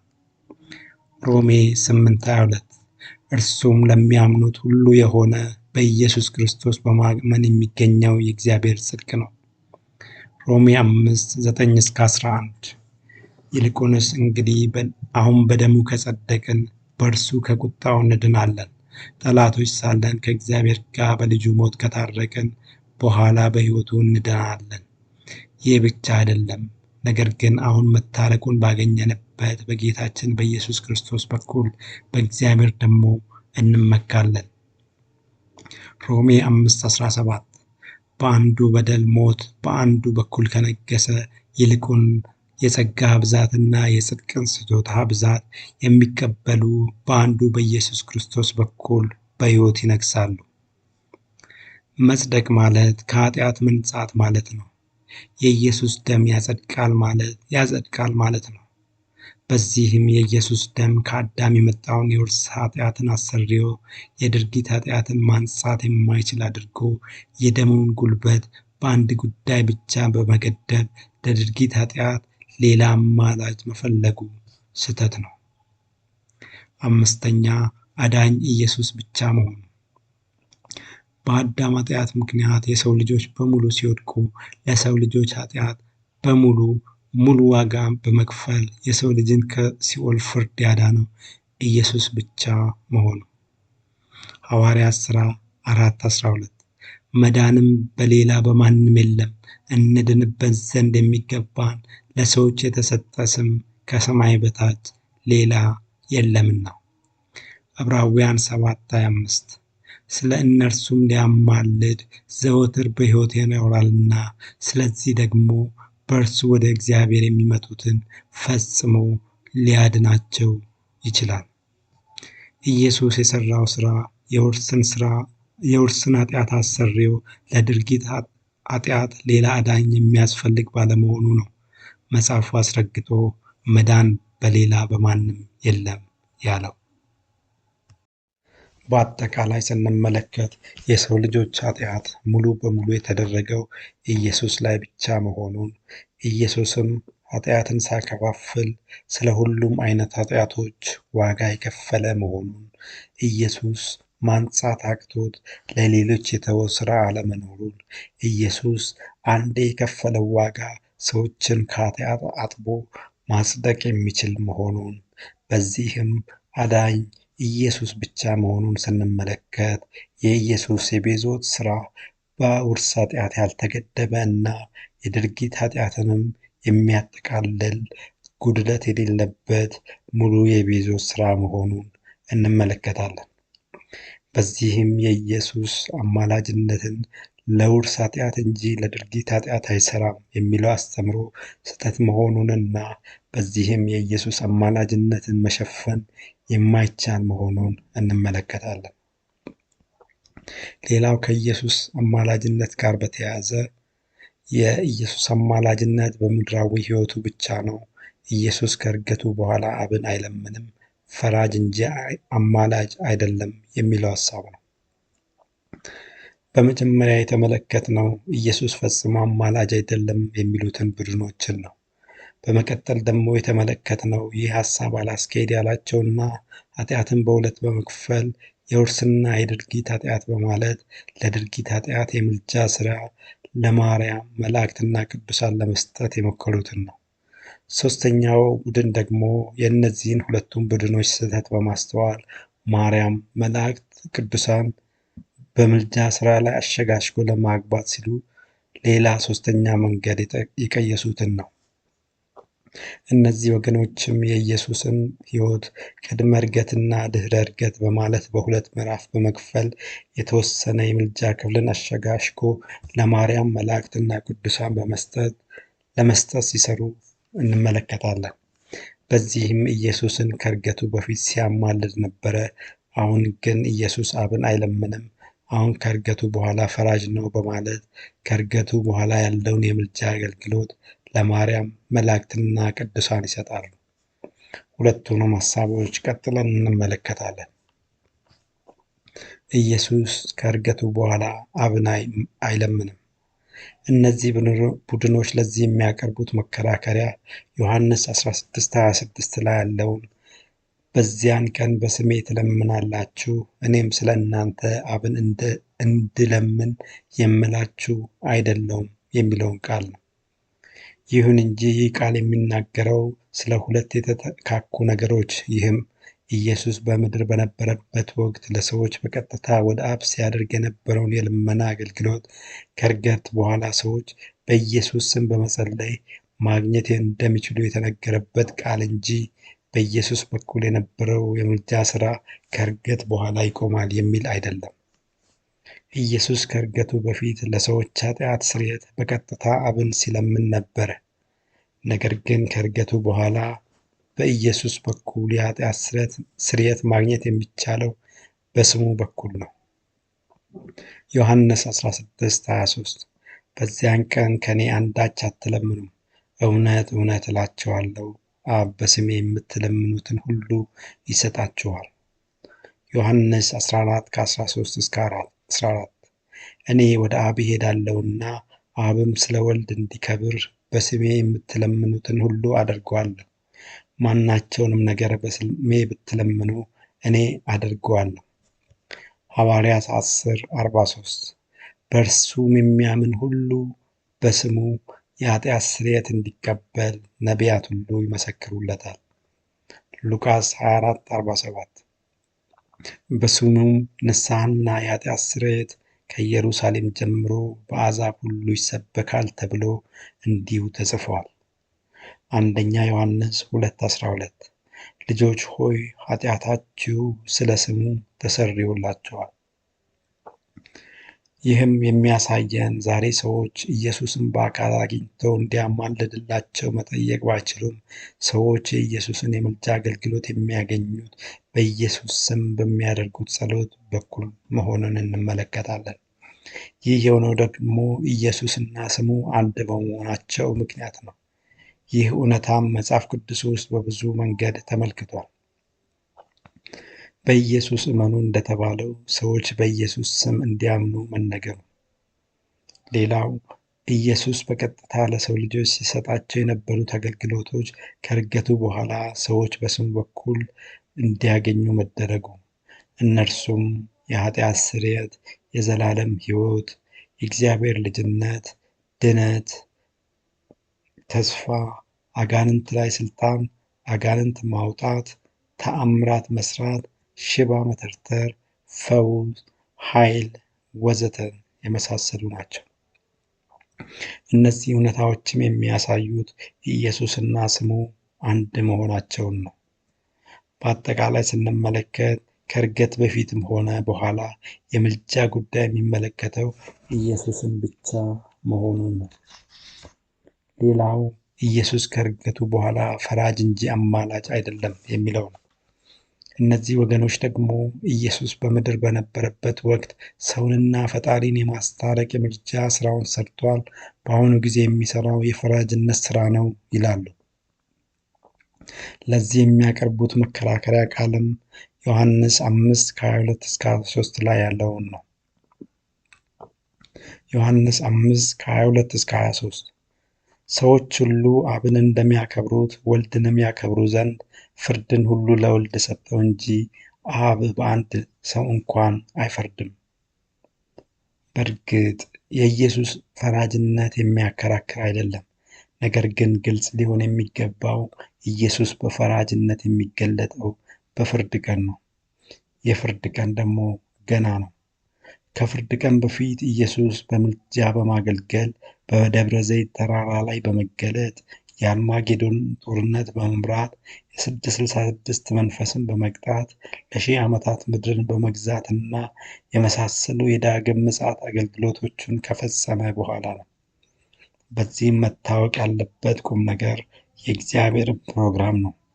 አሁን ያለነው በምሕረት ዘመን እንጂ በፍርድ ዘመን ውስጥ አይደለንም።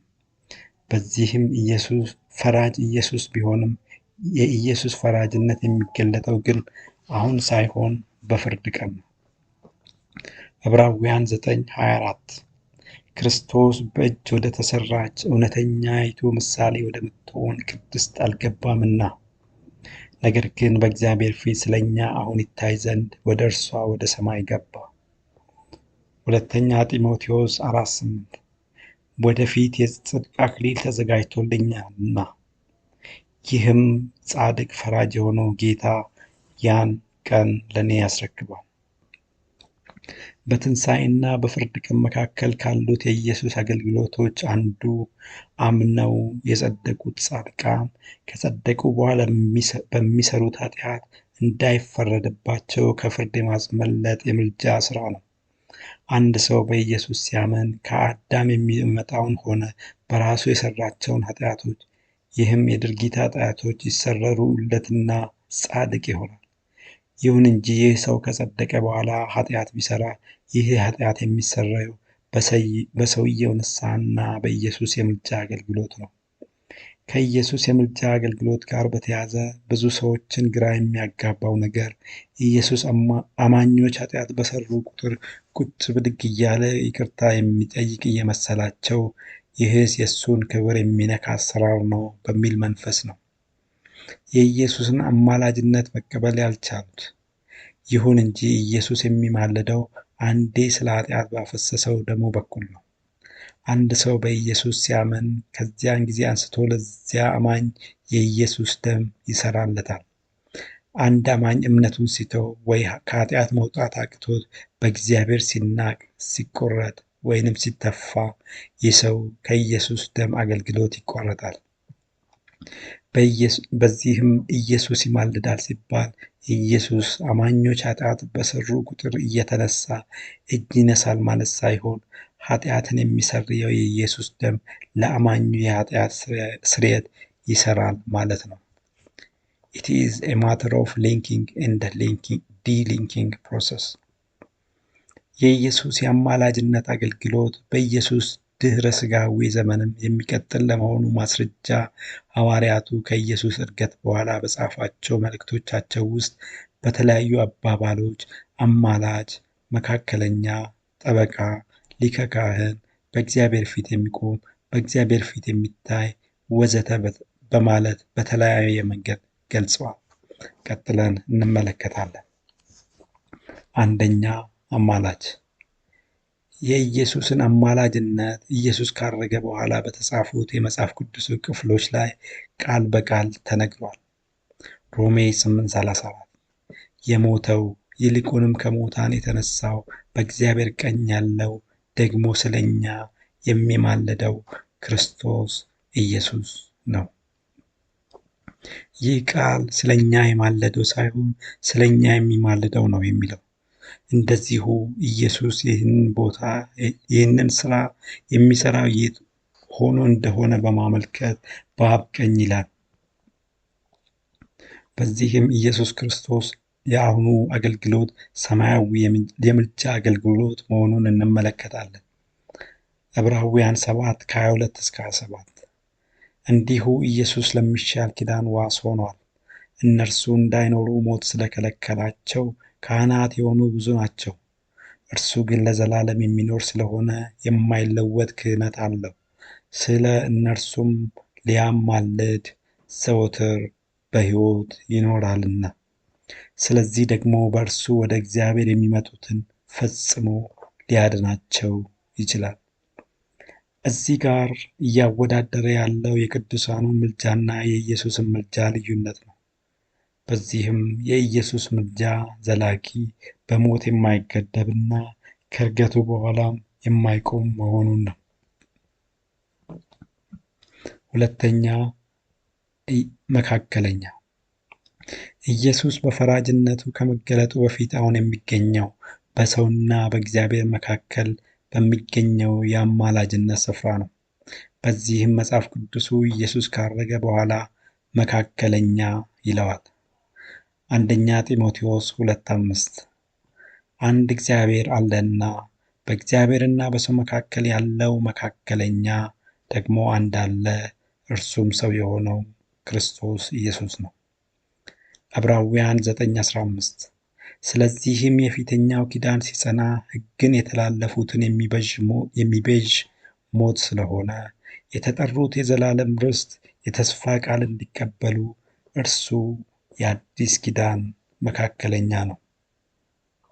ዕብራውያን 12:24 የአዲስ ኪዳን መካከለኛ ወደሚሆን ወደ ኢየሱስ ከአቤል ደም ይልቅ የሚሻለው ወደሚናገረው ወደ መርጨት ደም ደርሳቸዋል። ኢየሱስም መካከለኛ በመሆኑ እኔ በር ነኝ፣ እኔ መንገድ ነኝ ሲል ነበረ። ሦስተኛ ጠበቃ ኢየሱስን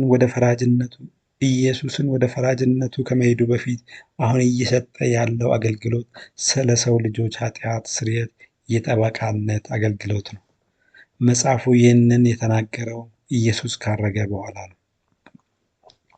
አንደኛ ዮሐንስ 2:1 ልጆቼ ሆይ ኃጢአትን እንዳታደርጉ ይህንን እጽፍላችኋለሁ። ማንም ኃጢአትን ቢያደርግ ከአብ ዘንድ ጠበቃ አለን፣ እርሱም ጻድቅ የሆነ ኢየሱስ ክርስቶስ ነው። በዚህም ኢየሱስ በአሁኑ ጊዜ ቅዱሳንን በፍርድ ስር እንዳይወድቁ ስለ እነሱ የቆመ ጠበቃ መሆኑን እንመለከታለን።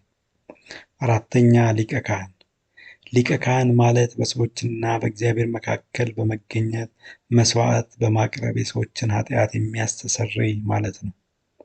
በብሉይ ኪዳን ዘመን ይህንን ሥራ ሲሰሩ የነበሩት ከአሮን እስከ ቀያፋ ድረስ በተለያየ ጊዜ ሲሾሙ የነበሩ ሊቀ ካህናት ናቸው።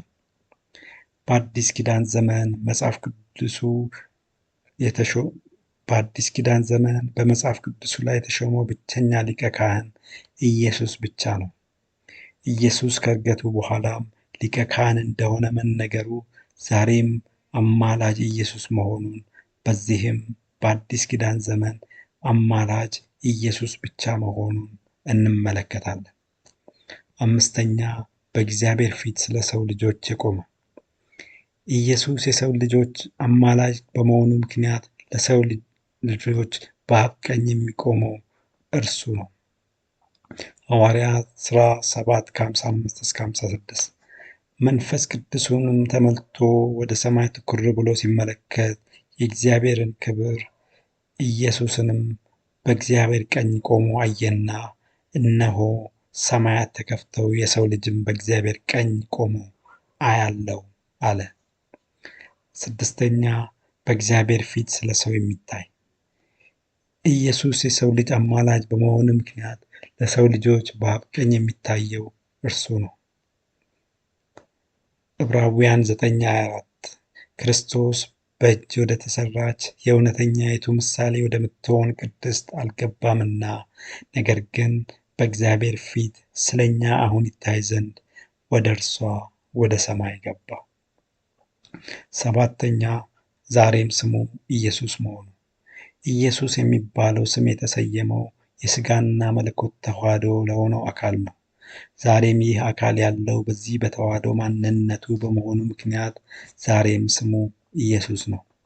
ኢየሱስ በከበረ ሥጋ ወደ ሰማይ ካረገ በኋላም የሰው ልጅ እየተባለ ይጠራል። ኢየሱስ ለ1000 ዓመት መንግሥቱም የሚመለሰው በዚሁ በከበረ ተዋህዶ ማንነቱ በኢየሱስነቱ ነው። ኢየሱስ ከዕርገቱ በኋላም በተዋህዶ ስሙ በኢየሱስ መጠራቱና ኢየሱስ ማለት ደግሞ ከኃጢአት የሚያድን ማለት መሆኑ ኢየሱስ ዛሬም ከዕርገቱ በኋላ አማላጅ መሆኑን ያሳያል። በአጠቃላይም ስንመለከት ኢየሱስ ካረገ በኋላም አማላጅ፣ መካከለኛ፣ ጠበቃ፣ ሊቀ ካህን ኢየሱስ መሆኑ፣ በእግዚአብሔር ፊት ስለ ሰው የሚቆምና የሚታይ መሆኑ ኢየሱስ ዛሬ ከዕርገቱም በኋላ የሰው ልጆች አማላጅ ሥራ እየሰራ መሆኑን ያሳያል። እነዚህ እውነታዎችንም በአንድ ላይ ስንመለከት ከኢየሱስ በቀር ማንም በሰውና በእግዚአብሔር መካከል ሊቆም እንደማይችልና ኢየሱስም ምንም ምትክ የሌለው ብቸኛ ሰላማዊ አማላጅ መሆኑን እንረዳለን። የሚገርመው ደግሞ ለምድራዊ አማላጅነት እንኳን ቅዱሳን ጸሎታቸውን ማድረግ ያለባቸው በኢየሱስ ስም በመሆኑ የምልጃ ጉዳይ በቀጥታም ሆነ በተዘዋዋሪ የሚመለከተው ኢየሱስንና ኢየሱስን ብቻ መሆኑን እንመለከታለን። ይህ የሆነው ደግሞ ክርስትና በክርስቶስ እንደመጣው ሁሉ የክርስትና ማዕከልም ክርስቶስ ብቻ በመሆኑ ምክንያት ነው። ክሪስቶሴንትሪክ ክርስቲያኒቲ። የኢየሱስን አማላጅነትን የሚያሳዩ እነዚህ ሕልቆ መጻሕፍት እውነታዎችን በአንድ ላይ ስንመለከት የኦርቶዶክስ ካቶሊክ ቤተ ክርስቲያን ምን ያህል ከእውነታ እንደራቀች እንረዳለን። ከማርያም መላእክት ቅዱሳን ጉዳይ በተለየ ቤተ ክርስቲያኗ እነዚህን ሕልቆ መሳፍርት ማስረጃዎች ባላየ በማለፍ የኢየሱስን አማላጅነት ላለመቀበል እየጣረች ያለችውም በሁለት ምክንያቶች ነው። እነሱም አንደኛ ለኢየሱስ ክብር ከመቆርቆር። ቤተ ክርስቲያኗ የኢየሱስን አማላጅነት የማትቀበልበት አንዱ ምክንያት ኢየሱስ አምላክ ሆኖ ሳለ እንዴት ዝቅ እናደርገዋለን በሚል እሳቤ ነው። ይህ ግን ስህተት ሲሆን ስህተቱ ደግሞ የመጣው የእግዚአብሔርን አሰራር ባለማወቅ ነው። ይህ አባባልም ልክ ኢየሱስ እንደሚሞትና በሦስተኛው ቀን እንደሚነሳ ሲናገር ጴጥሮስ አይሁንብህ፣ አይድረስብህ ብሎ እንደተናገረው ነው። ኢየሱስ ግን ሂድ አንተ ሰይጣን ብሎ ገሰጸው። ዛሬም ለእነዚህ ሰዎች ኢየሱስ የሚናገረው ይህንኑ ቃል ነው። ሁለተኛ፣ ኢየሱስ አማላጅ ነው ሲባል አማኞች ኃጢአት በሰሩ ቁጥር ኢየሱስ እየተነሳ ደጅ የሚጠና እየመሰላቸው። ኢየሱስ የማስታረቅ፣ የምልጃ፣ የማዳን ስራዎችን የሰራው አንዴው ነው።